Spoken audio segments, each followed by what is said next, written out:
മുറിയുടെ ജനൽപ്പാളി തുറന്നങ്ങകലത്തിലേക്ക് കണ്ണോടിക്കുവാൻ മനസ്സ് വെമ്പുന്ന പോലെ സീതയ്ക്ക് തോന്നി. അവൾ കട്ടിലിൽ നിന്ന് പതിയെ എണീറ്റ് ജാലകത്തിനടുത്തേക്ക് ചുവടുവെച്ചു. സങ്കല്പലോകത്തിൻ്റെ വാതായനങ്ങൾ അവൾക്ക് വേണ്ടി തുറക്കപ്പെട്ടു. ഒരു ലക്ഷ്യവുമില്ലാത്ത യാത്രയിലെ ആലസ്യത്തിൻ കരങ്ങളിൽ നിന്ന് സ്വതന്ത്രയാക്കപ്പെട്ട പോലെ അവൾക്ക് തോന്നി. ജീവിതം ഇങ്ങനെയാണ്, പറഞ്ഞു പറ്റിച്ചുകൊണ്ടേയിരിക്കും. ഇവിടെ യാത്രയുടെ പുതിയ ചുവട് ആരംഭിക്കുന്ന പോലെ അവൾക്ക് തോന്നി. ഇതുവരെ ഇല്ലാത്ത ആർദ്രതയുടെ പുതപ്പ് ഓർമ്മ കണക്കി അവളെ പുൽകി.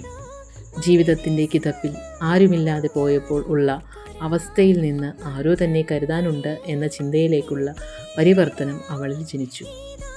സീത, അവൾ ജനകപുത്രിയല്ല. രാമനെ അവൾക്ക് പരിചയമില്ല.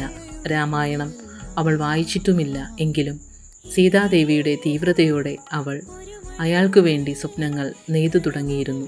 ഒരു പരിചയവുമില്ലാത്ത, ഒരു കാര്യവും അറിയാത്ത ആ മനുഷ്യനു വേണ്ടി അവൾ യാത്ര തുടരാൻ തീരുമാനിച്ചു. ലോകത്തിൻ്റെ ഏതെങ്കിലും ഒരു കോണിൽ വെച്ച് കണ്ടുമുട്ടും എന്ന പ്രതീക്ഷയോടെ.